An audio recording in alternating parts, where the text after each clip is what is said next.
मैं सो रहा हूँ, मैं खाना खा रहा हूँ, मैं अपने फ्रेंड के साथ मूवी देखने जा रहा हूँ। सो फ्रेंड्स, मैं देख रहा हूँ, मैं सो रहा हूँ, मैं अपने फ्रेंड के साथ मूवी देखने जा रहा हूँ।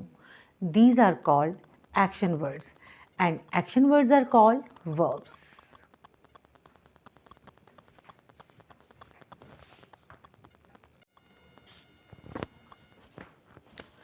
Hello friends, how are you all? Welcome back to my channel Grammar Classes with Rachna Sharma. So children, today we are going to start a new part of speech, that is verb. Now we see the definition of verb. वैसे तो verb की definition बहुत simple शब्दों में अगर हम कहें तो action words are called verbs. Action word जहाँ होते हैं, जैसे Rama is playing, I am jumping, he is crying, she is laughing, तो ये क्या है, सब एक्शन वर्ड्स हैं जो एक्शन कर रहे हैं. ठीक है, ये हम कहते हैं हम verbs. Okay, so let's see the definition of verb. Simple भाषा में action words are called verbs. Number 2, a verb is a word that is used to indicate the position or condition of the subject. मतलब ये है कहने का, ये बताता है verb कि वो जो सब्जेक्ट है उसकी पोजीशन क्या है, उसकी कंडीशन क्या है, उसके बारे में वो इंडिकेट करता है. और to denote the action of the subject, या हम ये कह सकते हैं कि सब्जेक्ट क्या एक्शन कर रहा है, क्या काम कर रहा है, उसके बारे में हमें वर्ब बताता है. ठीक है, अब एग्जाम्पल देख लेते हैं. रामा सिंग्स. ठीक है, you feel sad, the earth moves round the sun. अब इसमें तीनों देखो, इसमें तीनों जो एग्जाम्पल्स हैं, हम 3 एग्जाम्पल्स हम दिखा रहे हैं, तो इसका मतलब रामा सिंग्स ये एक्शन वर्ड है, वो सिंगिंग कर रही है. यू फील सैड, इसमें फीलिंग के बारे में बताया गया. यू फील सैड, तुम बहुत फील कर रहे हो. कैसा फील कर रहे हो? दुखी फील कर रहे हो. ठीक है. The earth moves round the sun, earth क्या कर रही है? अर्थ मूव कर रही है सन के.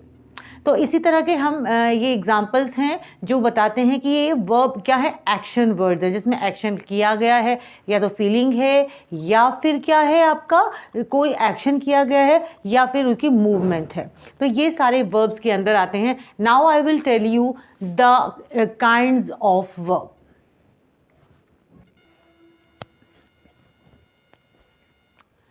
So children, now I tell you the kinds of verb. There are 2 types of verb. 2 kinds of verb, जैसे है ट्रांजिटिव वर्ब, दूसरा है इनट्रांजिटिव वर्ब. ट्रांजिटिव वर्ब जिसको हिंदी में हम सकर्मक क्रिया कहते हैं, और इनट्रांजिटिव वर्ब जिसको हम अकर्मक क्रिया कहते हैं. देखिए, सकर्मक या ट्रांजिटिव वर्ब, ट्रांजिटिव वर्ब जिसमें ऑब्जेक्ट होता है, जिसमें कर्म होता है. अगर हम हिंदी की बात करें तो उसमें वर्ब होता है. क्या होता है? वर्ब के साथ क्या होगा? वर्ब के साथ कर्म लगा हुआ होगा, उसे हम ट्रांजिटिव कहते हैं. अब हम ट्रांजिटिव की डेफिनेशन देख लेते हैं. Transitive verb, a verb that needs an object to complete its meaning.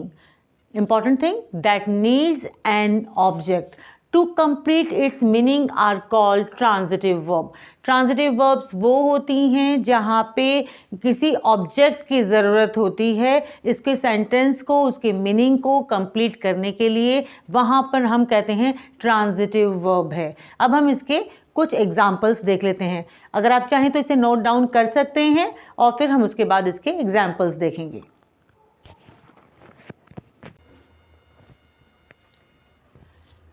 So children, I was telling you the definition of transitive verb. एक बार और देख लेते हैं. A verb that needs an object to complete its meaning is called transitive verb. अब इसके examples हैं. They bought a gift. He packed the bag. Meera writes a letter. She filled the water bottle. आपने इन sentences को, इन examples को पढ़ के कुछ समझा. अब इसमें क्या है, एक्चुअली ट्रांजिटिव वर्ब की जो हम कहते हैं पहचान या कहते हैं आइडेंटिफिकेशन, वो क्या है, वो हम जब हम क्वेश्चन करें तो हम व्हाट से करें. जैसे what they bought a gift, what he packed a bag या the bag, what Meera writes a letter, what she filled the water bottle. Means जब भी हम क्वेश्चन करें तो हम व्हाट से करेंगे, और व्हाट से करने के बाद जब हमें आंसर मिलता है तो that mean it is transitive verb, ये ट्रांजिटिव वर्ब कहलाती है। ठीक है, अब इन सब एग्जाम्पल्स में आप देखेंगे a gift, the bag, a letter, the water bottle, all these are object. ये सारे क्या हैं? ऑब्जेक्ट हैं। वर्ब्स तो आप लोग सभी जानते हैं, वर्ब्स कौन सी होती हैं? बॉट, पैक्ड, राइट, फिल्ड, ये सारी हमारी वर्ब्स हैं। हम कह रहे हैं जब एक वर्ब, जब किसी सब सेंटेंस को, किसी चीज़ किसको कंप्लीट करने के लिए, है ना, देखिए अ verb that needs an object, एक वर्ब को जब कंप्लीट करने के लिए, उसके मीनिंग को कंप्लीट करने के लिए हमें किसी ऑब्जेक्ट की ज़रूरत पड़ती है, तो वो ट्रांजिटिव वर्ब होता है। अब देखिए बॉट, क्या खरीदा? गिफ्ट। क्या पैक किया? बैग। क्या लिखा? लेटर। क्या फिल किया? Water bottle. तो ये सारे जो एग्जाम्पल्स हैं ये शो करते हैं, ये बताते हैं, इंडिकेट करते हैं कि हमें वर्ब को कंप्लीट करने के लिए एक ऑब्जेक्ट की ज़रूरत है। जब हम इनमें ये ऑब्जेक्ट लगा देते हैं तो ये ट्रांजिटिव वर्ब बन जाते हैं, सेंटेंस कंप्लीट हो जाता है, जो वर्ब है वो कंप्लीट हो जाती है, तो हम कहते हैं इसको transitive verb. So you write down in your notebook or you can write anywhere, okay?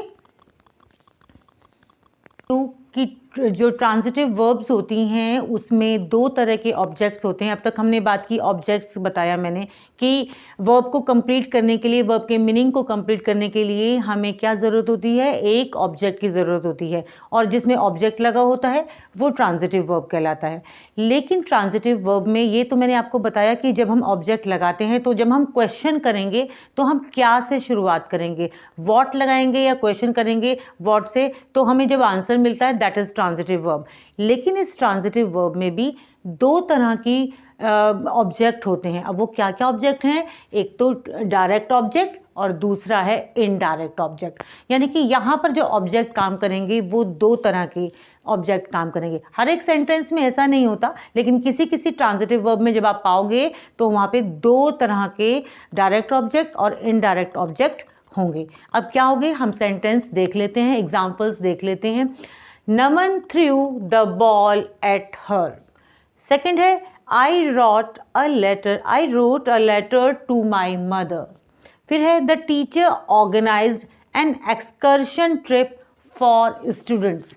ठीक है, यहाँ पे हम देखेंगे सबसे फर्स्ट एग्जाम्पल हम देख लेते हैं, Naman threw the ball at her.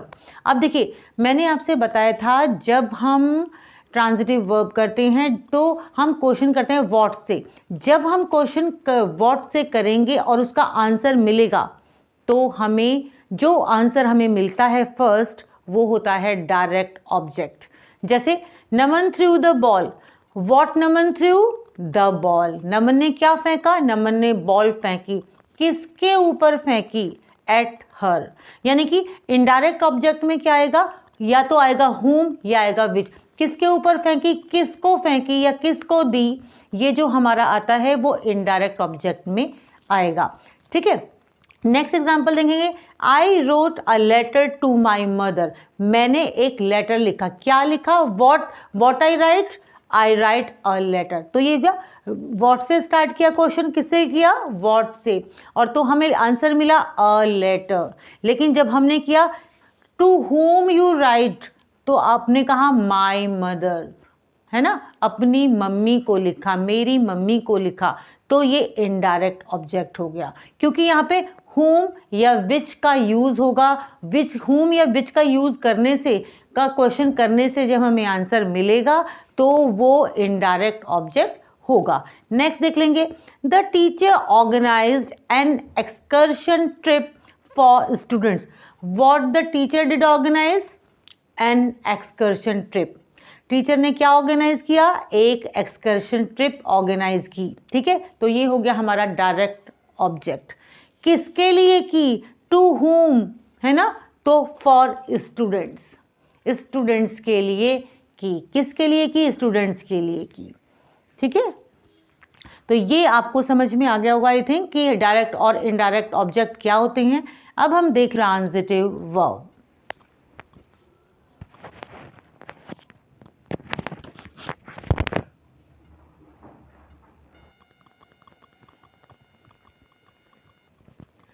So children let's start intransitive verb. अब इंट्रांजिटिव वर्ब क्या है, यानी कि अकर्मक क्रिया। अगर मैं आपको सिंपल शब्दों में कहूँ तो अकर्मक क्रिया मतलब जिसमें कर्म नहीं होता, जिसमें ऑब्जेक्ट नहीं होता, यानी कि हमें वर्ब को कंप्लीट करने के लिए किसी ऑब्जेक्ट की ज़रूरत नहीं होती, उसे हम कहते हैं इंट्रांजिटिव वर्ब। डेफिनेशन देख लेते हैं।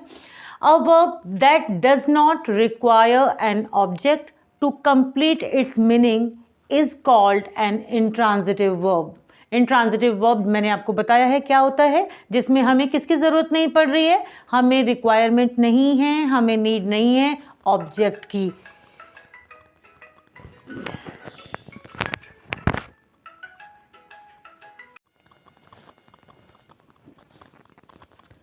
So let's check some examples of intransitive verb. The girl smiled, the baby sleeps, the temperature is rising, birds fly, Shyam weeps. अब आप इन एग्जाम्पल्स में देखिए, यहाँ पे हमें किसी ऑब्जेक्ट की ज़रूरत नहीं, यहाँ पे सेंटेंस अपने आप ही कंप्लीट है, तो हमें किसी ऑब्जेक्ट की रिक्वायरमेंट यहाँ पर है ही नहीं, इसलिए हम कहते हैं ये इंट्रांजिटिव वर्ब है, क्योंकि यहाँ पे कर्म की ऑब्जेक्ट की ज़रूरत नहीं है।